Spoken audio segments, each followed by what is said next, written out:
Okay, so for our last lecture for this module, we're going to talk about protecting sources if you are a journalist and how the First Amendment factors into the rights and the responsibilities of journalists when it comes to using confidential sources in their reporting. So let's start right out with a little backstory. First of all, just for point of reference, one of the most dominant ways that confidential sources are used is in political reporting.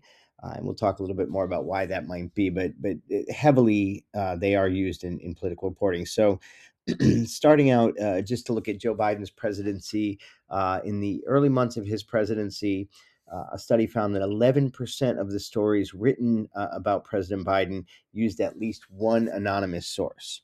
Now, as you can appreciate, anonymous sources come with controversy, right? How do you know that they're being accurate? I mean, you might be more willing to say things that aren't true, or you might be willing to stretch the truth if your name doesn't have to be attached to it. So that's the obvious concern with confidential sources. The flip side is they can be invaluable in revealing information that simply wouldn't make it to the public eye if people had to have their name attached to it for a variety of reasons that we'll talk about. So 11%, roughly a little more than 1 out of every 10 stories written, used at least one anonymous source, and some were written entirely with anonymous sources. Within breaking down sort of the data of how confidential sources are used today, um, media outlets identified as left-leaning tend to use them more than those identified as right-leaning, according to a Pew Research study a couple of years ago. And the numbers vary depending upon the year and the type of outlet. But broadly speaking, left-leaning outlets use them around 13% of the time in this study, and right-leaning use them around 5% of the time. So for what that's worth. And then the question becomes, why would a source wish to remain anonymous? So there's some obvious reasons. Oftentimes, especially in the government cases, they are not allowed to talk to the media. That's just part of their job, that they are forbidden from disclosing things. So they'd want to remain anonymous so they don't lose their job. Right? We call those whistleblowers, people that give information up, when they're really not supposed to. So the obvious reason is protecting their job. Another one could be cases where sometimes, and we're going to use an example in a few minutes, where somebody's committed a crime. And so they want to share information, which might sound odd, but at the same time, they don't want to implicate themselves. So a number of reasons they'd want to stay anonymous. And then the third would just be whatever it is that they're sharing is going to upset somebody, even if it's not lose their job. I mean, it could be just a very unpopular thing they're going to be talking about, and they don't want to receive backlash from the public. Again, something that might even be more prevalent today, with social media and how fast things can go viral. So a variety of reasons why they wouldn't want to and why they would. As a former journalist, the publications that I worked at did not allow confidential sources, which is what a lot of places do. Even if they had, really not something I would have been comfortable using, because again, there's a certain opinion in the public, and at this point in 2026, the public's confidence in the media has eroded pretty seriously from where it was even 10, 15, 20 years ago. And the use of confidential sources tends to just diminish that even greater. So at a time when there's not a very high confidence in the reporting of the media, using confidential sources just potentially weakens that. Now let's talk a little bit about how the courts have weighed in on this. 1972 watershed case. The Supreme Court ruled there was no privilege under the First Amendment for journalists refusing to reveal the names of confidential sources or other information. So if they received documents, videos, recordings of any kind, anything that came from a confidential source, whether it's a quote, an interview, or materials, if they were called to testify before a grand jury investigating, that they did not have a First Amendment protection. That case was Brandsburg v. Hayes, 1972. Very interesting case. Paul Brandsburg was a reporter out of Kentucky. This story is going to kind of seem funny in our times, but in 1972, this was a big deal. He was reporting on drug use in Kentucky, where his paper was based. And as part of it, he interviewed anonymous sources who were users of marijuana, which again, wouldn't be anything here in New York State in 2026. But in 1972, it was a big deal. So he interviewed them. He reported anonymously. and ultimately he was in the story led to a criminal investigation. He was brought in, demanded that he reveal his sources, who these people were.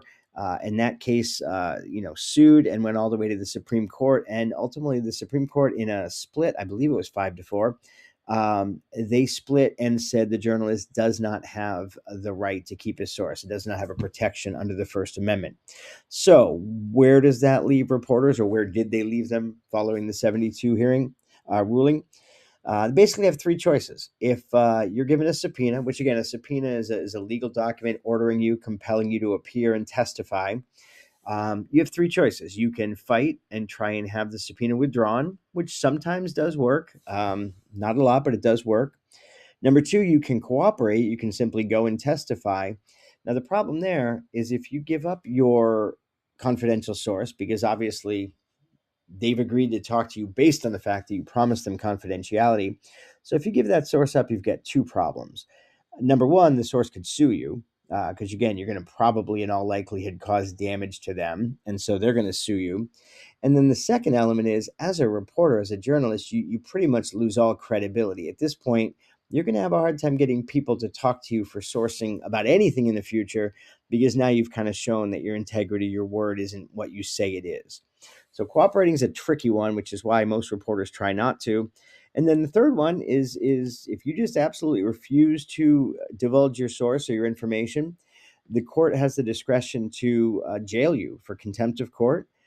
They can, just have you pay a fine, but lots of cases, and we'll talk about one in a few minutes, where reporters are sent to jail for refusing to divulge their source. Now, I want to jump back a little bit here. So the case I said we talk about here's, and again, there's lots of them out there. This happens to be a particularly famous one. Judith Miller was a New York Times reporter.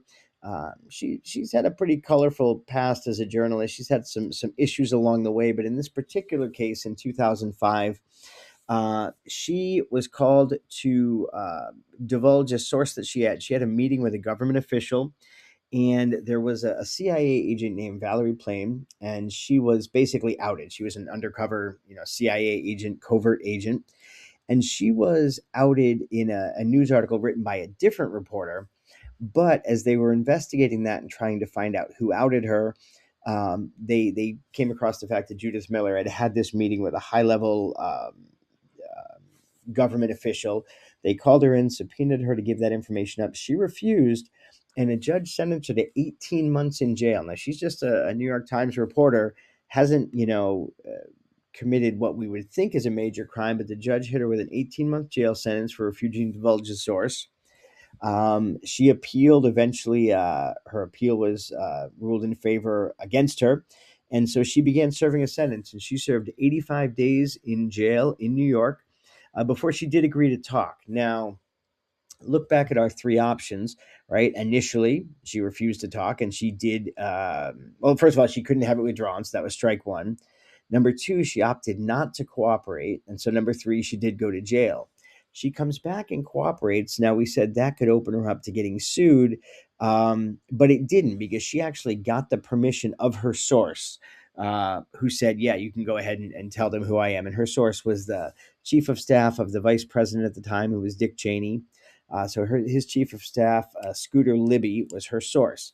But again, initially she held that sort of integrity of the reporter line, refused to, served about 3 months in jail, and then did give up the source. So that's kind of a pretty famous example of a reporter going to jail for refusing to divulge sources. There's plenty of other examples. There's bloggers, there's online reporters, there's print, there's journalism. There's television reporters. In many cases have served 6, 7, 8 months, sometimes very long sentences for not giving up their sources.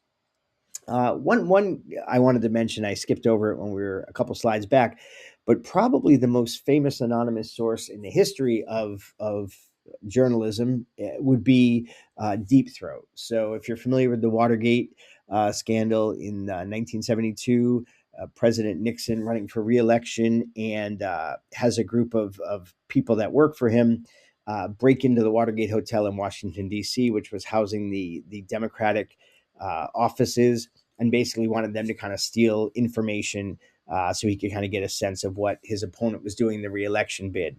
They got caught, and Woodward and Bernstein, very famous reporters for the Washington Post, I believe. I might get that wrong. There's a couple of Washington papers. I think it's the Post. Woodward and Bernstein put together kind of this bombshell coverage where they basically out this entire thing about this secret plan to break into the hotel. And they use an anonymous source that they refer to only as Deep Throat. And again, this was a massive case. Their reporting ultimately led to the resignation of the president of the United States. Huge scandal, really, really big deal.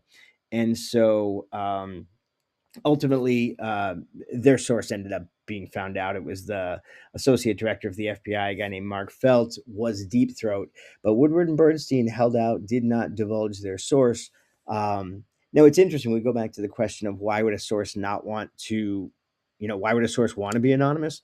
Obviously, if you're the associate director of the FBI, you're going to lose your job. There's a potential to lose pension. There's a potential for criminal action if, depending upon the agreement that you're not allowed to speak.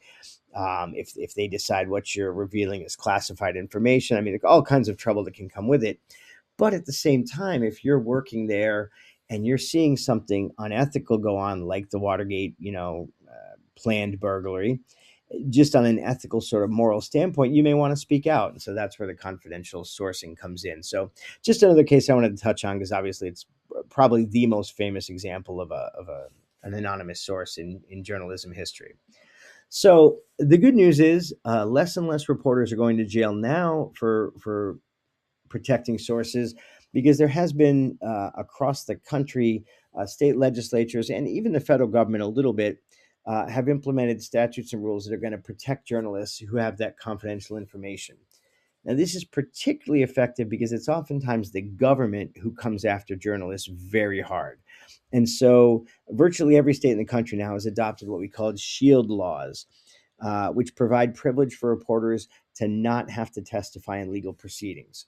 Now, these vary state by state. Some of them are comprehensive, some of them not so much. Certain states will allow you to use it in civil trials only, but not criminal. So there's varying levels state by state. Here in New York, we have one of the strongest shield laws for journalists in the country. Virtual blanket immunity, not to have to give up sources, whether it's information, interviews, criminal cases, civil cases. You pretty much cannot be compelled to give up your source for virtually any reason. So again, that's made a huge difference. Why is that so important? Because again, a lot of valuable information through the years has come through anonymous sources. A lot of important stories. Let me see. Back in the war in Iraq early on, there was a U.S. Camp called Abu Ghraib, and there was some horrible mistreatment of prisoners of war that was taking place by American service people. It was an anonymous source that broke that story. Edward Snowden, the CIA leaks, began as an anonymous source. There's just lots and lots of examples through the years. And frequently it's people that are witnessing bad things happening, particularly government corruption and bad things like that. And they're just never going to give that up if they have to attach their name to it. So the reason that these legislative and executive protections are so important is because, again, it's going to allow that information to make it out to the public, which is in the best interest of everyone, generally speaking. So final note on these protections is that there is no federal shield law. So this is a state by state sort of ruling. And the other thing to tie in about shield laws as well is it helps protect you if you are in, we'll take New York as an example. You can't be compelled by other states who might have a stricter law. It protects you within your state. So that states, can't come from outside and compel you to testify. You're protected by the laws of your state. So just another little element of the shield laws there as well. Also not related to what we're talking about, but shield laws are also commonly talked about in, ever since the overturning of Roe v. Wade. Shield laws protect women from prosecution if you live in a state that allows an abortion. You can't be prosecuted. Or a better example is if you live in a state that doesn't allow abortions and you go out of state to receive that health care and come back to your state, you are protected um, from being prosecuted. So shield laws will protect you in that kind of area as well, where you can't be prosecuted from a state that might have more restrictive laws than the state that you're in. So just a little side note on shield laws as well. So again, really, really important stuff. Confidential sources have played a huge role in media throughout history. They are not used extensively now, again, because we don't want to erode the public's confidence. But when they are used, it's generally for very important reasons, and again, makes a big difference. Now, having said that, as you do some research and reading, you'll come across some cases where, anonymous sources, of course, turn out to be false, or they're feeding bad information, or they're being dishonest, or things like that. But overall, it's generally seen, and the courts have generally ruled, kind of the good outweighs the bad. And so they do have a pretty strong level of protection here in 2026. So that is it for this one, a relatively short presentation. Again, pretty interesting stuff. If you're not sure about anything, do a little extra digging, do some reading. You've got your text reading to read this week as well. And sort of want you to just keep in mind, I'd like you to look a little bit, and we're going to talk about when you write your papers, the idea of look at the United States. And right now, the United States is, pretty heavily criticized for a lot of things that are going on in our government. But if you look at the First Amendment protection of journalists in America, and then you look at it compared to countries around the world that don't have that kind of freedom of the press and that kind of protection, and you notice that they don't get to write critical things about their government and what their leaders are doing and the laws that are being passed and the corruption that's going on. And there's so much tamping down of the press in, those more restrictive, repressive countries, and it's not ultimately good for the people. So at the end of the day, this sort of law and these laws protecting journalists are really one of the most bedrock cornerstone things that are really, really important in our country, to make sure that we all have accountability, as much transparency as possible with government. And then again, the public kind of has a right to know, and this increases the amount that they do get to know. So that's it for this presentation. Good luck as you dive in and start working on your papers. And if you have any questions, as always, please reach out.